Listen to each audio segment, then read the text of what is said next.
सोमवार व्रत कथा। एक साहूकार बहुत अमीर था। उसके पास धन की कोई कोई कमी नहीं थी। साहूकार के पास सभी सुख और ऐश्वर्य के साधन थे, किंतु उसको एक ही दुख था कि उसकी कोई औलाद नहीं थी। दिन रात वह इसी चिंता में लगा रहता और वह पुत्र पाने के लिए हर सोमवार को भगवान चंद्रदेव व शिव जी की पूजा करता। वह व्रत रखता था।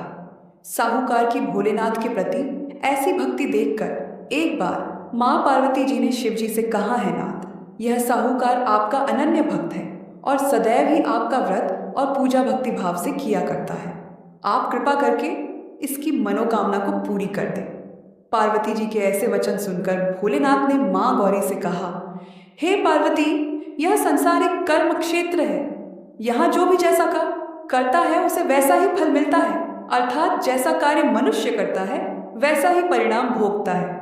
किंतु माता पार्वती आग्रहपूर्वक बोली, हे महादेव, यह आपका अनन्य भक्त है। यदि इसको कोई भी दुख है तो आपको उसे अवश्य दूर करना चाहिए।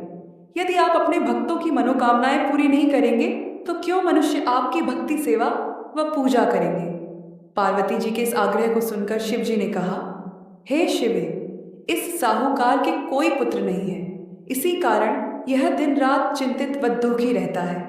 इसके भाग्य में संतान न होने पर भी मैं इसे पुत्र प्राप्ति के लिए वरदान देता हूँ, किंतु इसका पुत्र केवल 12 वर्ष तक ही जीवित रह सकता है। इसके बाद वह मर जाएगा।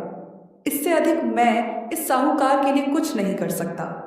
यह सब बातें साहूकार सुन रहा था। उसे यह सारी बातें सुनकर न कोई खुशी हुई और न ही कोई दुख। वह पूर्ववत शिव की पूजा व व्रत करता रहा।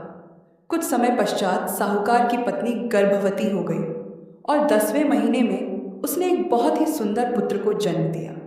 साहूकार के घर में बहुत खुशियां मनाई गई, किंतु साहूकार ने अपने पुत्र की 12 वर्ष की उम्र जानकर कोई खुशी प्रकट नहीं की और इस संबंध में किसी को कोई भेद भी नहीं बताया। वह बालक धीरे धीरे बड़ा होने लगा। जब वह बालक 11 साल का हो गया तो बालक की माता ने साहूकार को उसके विवाह के लिए कहा, किंतु साहूकार ने कहा कि मैं इसे काशी जी पढ़ने भेजूंगा। साहूकार ने अपने साले को बुलाकर कहा कि तुम इस बालक को काशी पढ़ाने ले जाओ और इसे विधिवत शिक्षा ग्रहण कराओ। साहूकार ने उसको बहुत सा धन देकर कहा कि रास्ते में जहाँ कहीं भी ठहरो वहाँ यज्ञ और ब्राह्मणों को भोजन कराते जाना।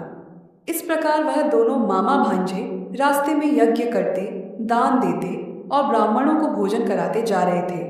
रास्ते में एक शहर पड़ा। उस शहर में राजा की कन्या का विवाह था। एक अन्य राजा का लड़का बारात लेकर आया था, लेकिन वह एक आंख से काना था। लड़के के पिता को इस बात की चिंता थी कि वर को देखकर कन्या के माता पिता विवाह में किसी प्रकार अड़चन ना डालें।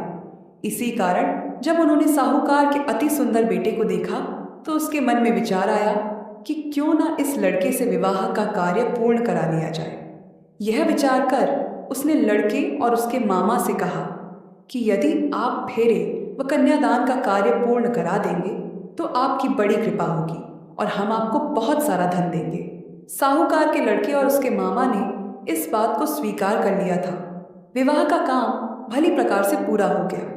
जब वह लड़का जाने लगा तो उसने चुपके से राजकुमारी की चुन्नी पर लिख दिया कि तेरा विवाह मेरे साथ हुआ है, लेकिन जिसके साथ तुम्हें भेजा जाएगा वह एक आंख से काना है।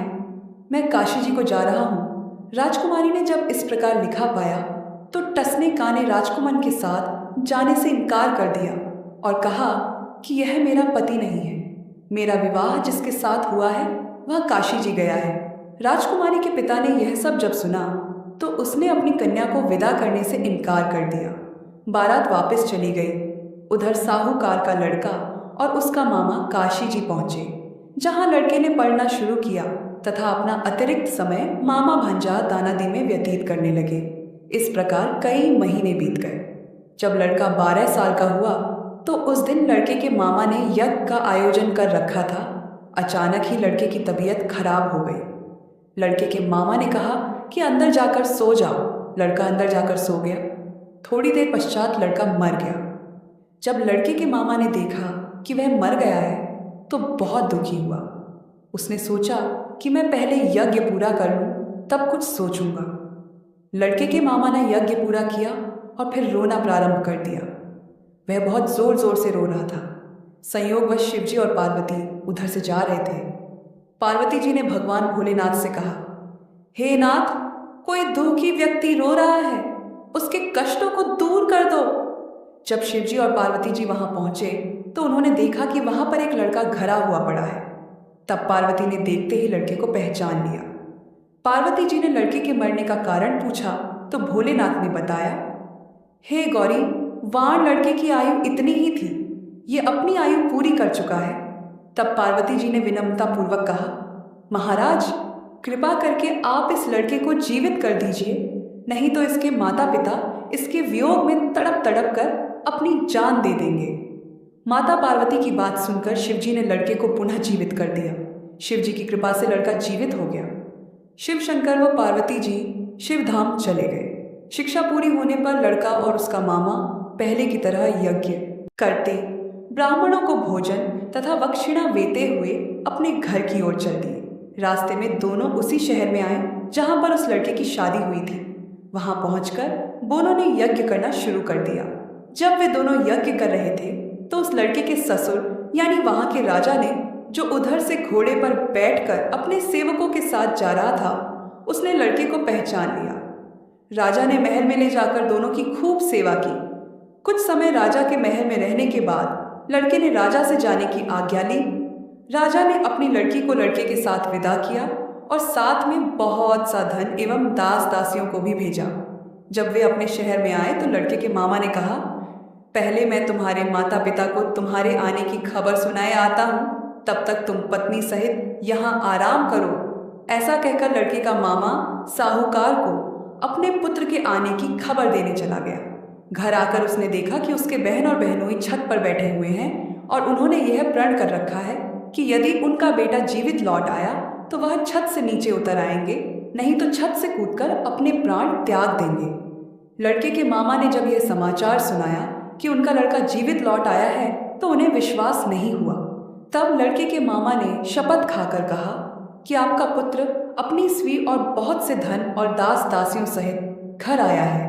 तब साहूकार और उसकी पत्नी छत से नीचे उतर आए तथा प्रसन्नता के साथ अपने बेटे और बहू का स्वागत किया।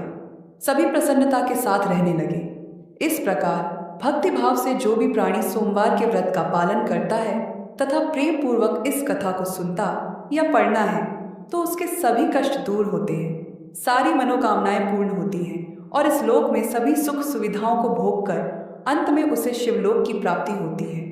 इस प्रकार सोमवार के व्रत को 16 सोमवार तक करें, फिर उद्यापन करें। इस व्रत के प्रभाव से मानवों को सभी प्रकार के सुखों की प्राप्ति होती है। विशेष महत्व इस व्रत के बारे में कहा गया है कि ग्रहणादि में जप, ध्यान, हवन, उपासना, दान आदि सत्कार्य करने से जो फल मिलता है वही फल सोमवार के व्रत से मिलता है। श्रावण में केदारनाथ का ब्रह्म कमल से पूजन, दर्शन, अर्चन तथा कोवार क्षेत्र में निवास का विशेष महत्व है। इससे भगवान शंकर की प्रसन्नता और शिव की कृपा प्राप्ति होती है